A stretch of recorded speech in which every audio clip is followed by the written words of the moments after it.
Hola, mi nombre es María Fernanda Silva Becerril y a continuación voy a hablar de las modalidades de las obligaciones y de la condición suspensiva y resolutoria. Antes que nada, iniciemos con el concepto. De acuerdo con la Real Academia Española, una modalidad es un modo de ser o manifestarse. Y citando la misma fuente, un modo es una forma variable pero siempre determinada que puede recibir un ser sin dejar de ser el mismo. Por lo tanto, una modalidad de la obligación es una forma o manera variable de ser o manifestarse de la obligación sin dejar de ser sí misma. Ahora que sabemos qué es una modalidad de la obligación, hablemos de sus clasificaciones. Se han clasificado de diversas maneras. Doctrinalmente se dividen en 3 rubros: por su eficacia, pudiendo ser condicionales o sujetas a término; por la complejidad de su objeto, pudiendo ser conjuntivas, alternativas o facultativas; y por la complejidad de sus sujetos, pudiendo ser mancomunadas o solidarias. Ahora, tradicionalmente se han clasificado en 3, que son la condición, el término y el modo o la carga. Con todo esto, nuestro código decidió no sujetarse a ninguna de las clasificaciones previamente mencionadas, sino que en un título segundo denominado Modalidades de las Obligaciones, con 6 capítulos, decidió referirse a las siguientes 6 materias: obligaciones condicionales, a plazo, conjuntivas y alternativas, mancomunadas, de dar y de hacer o no hacer. Con esto, nuestro código resolvió diversos criterios, pero careciendo completamente de sistematización y sin contemplar el modo o carga.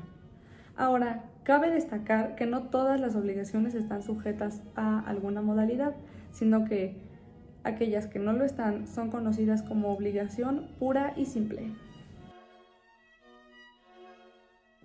Ahora hablemos de la condición, iniciando con sus antecedentes. En Roma, desde las 12 tablas se hace referencia a ciertos contratos subordinados a un acontecimiento futuro e incierto. Sin embargo, solo conoció la condición suspensiva. Ahora, el estado de pendencia generaba 2 dudas principalmente.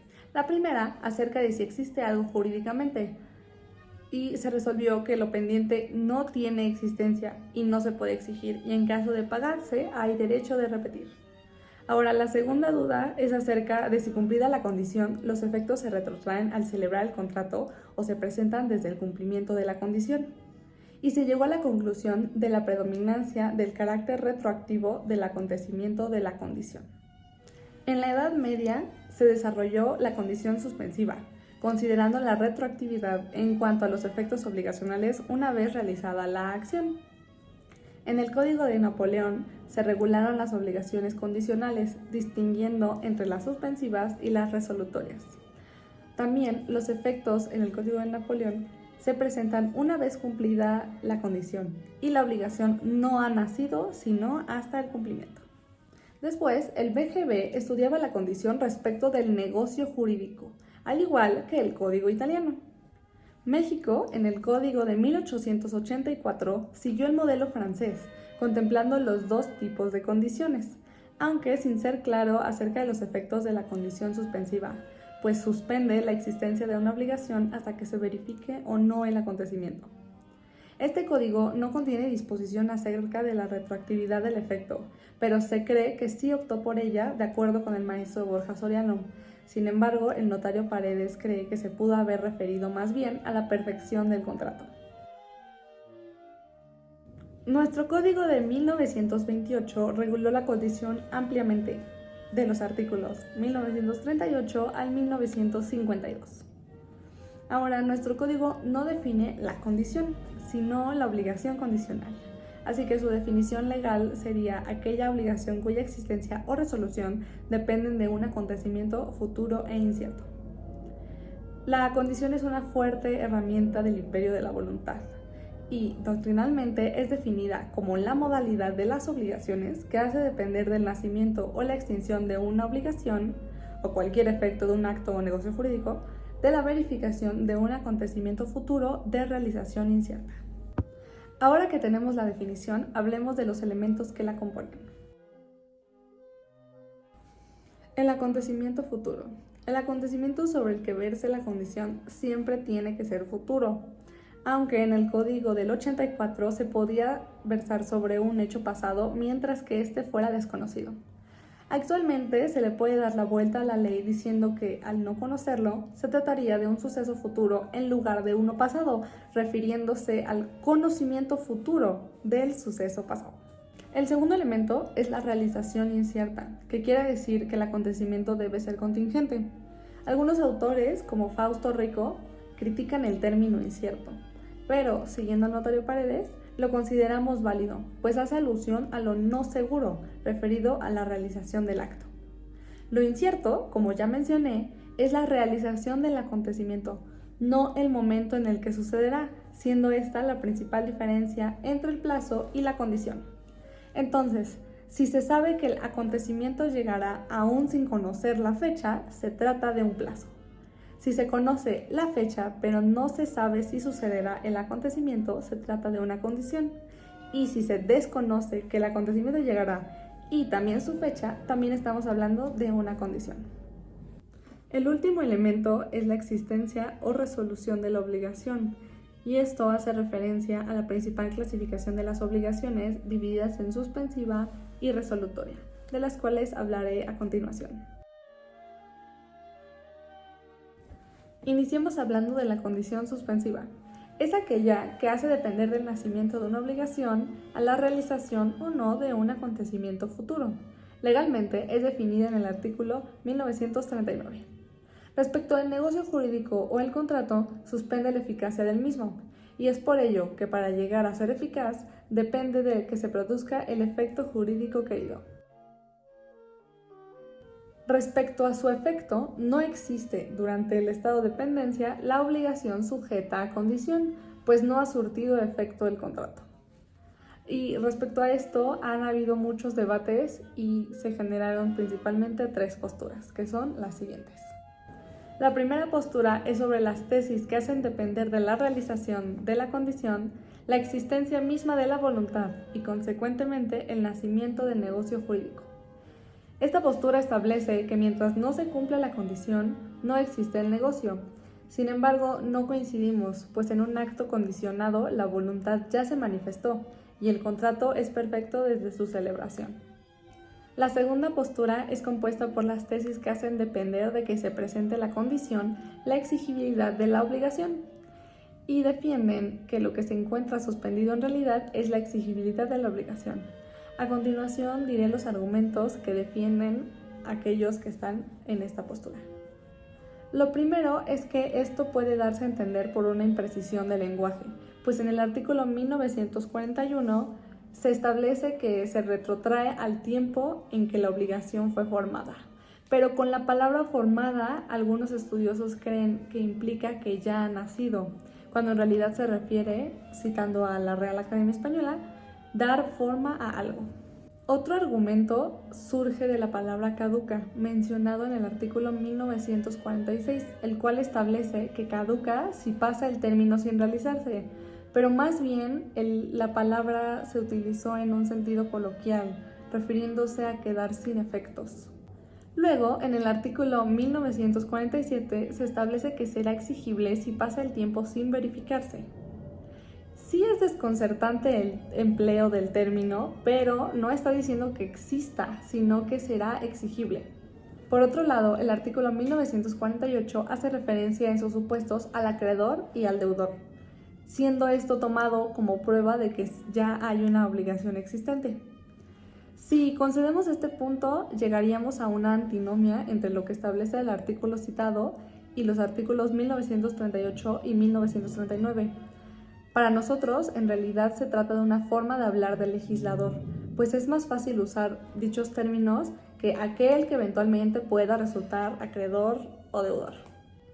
Cabe destacar que en la condición no se menciona nada respecto de la exigibilidad, resultando en que un pago anticipado respecto a esta es inválido. Un último argumento de esta postura es que en materia de novación se permite novar una obligación condicional, pero no se permite una obligación inexistente o nula.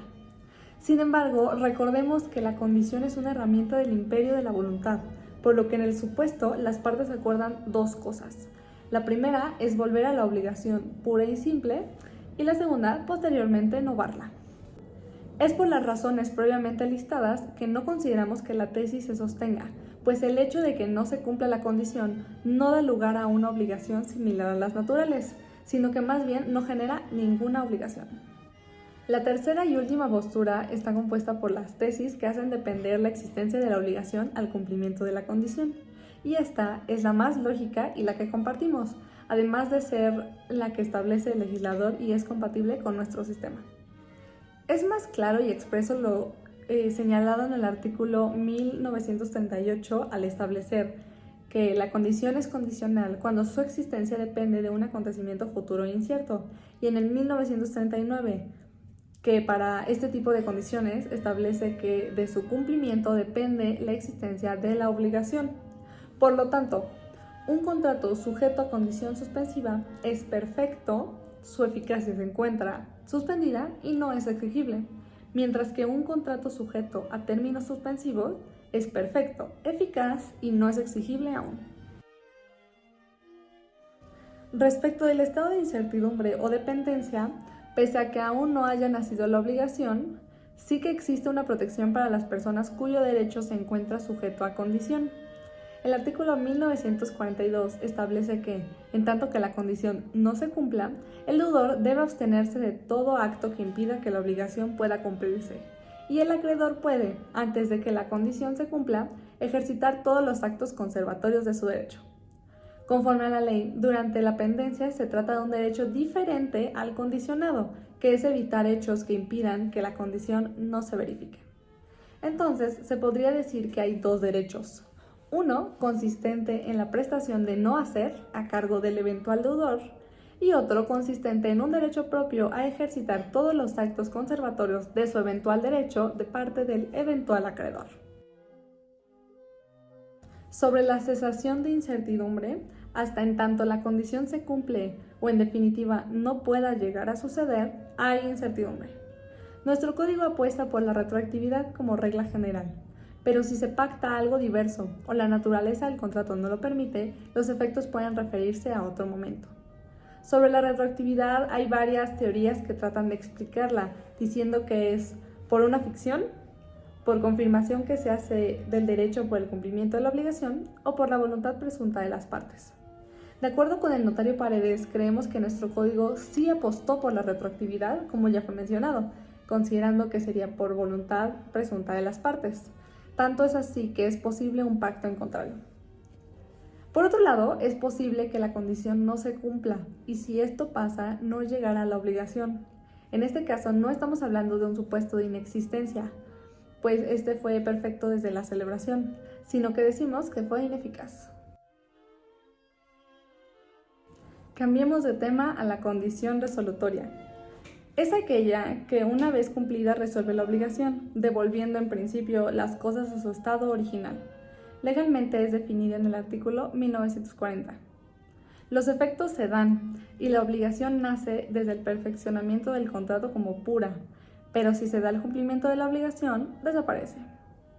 El código habla de resolución, que viene de re, que significa cosa, y solvere, que significa desatar, y precisamente resolver es más propio de la condición. Sobre su estado de incertidumbre o dependencia, durante la espera del cumplimiento de la obligación, el contrato produce sus efectos de manera casi normal. Decimos casi porque hay incertidumbre sobre lo firme de la obligación, que implica cierta limitación a la facultad de disponer de dicho derecho, es decir, que cualquier cosa que se realice va a estar sujeta a la condición.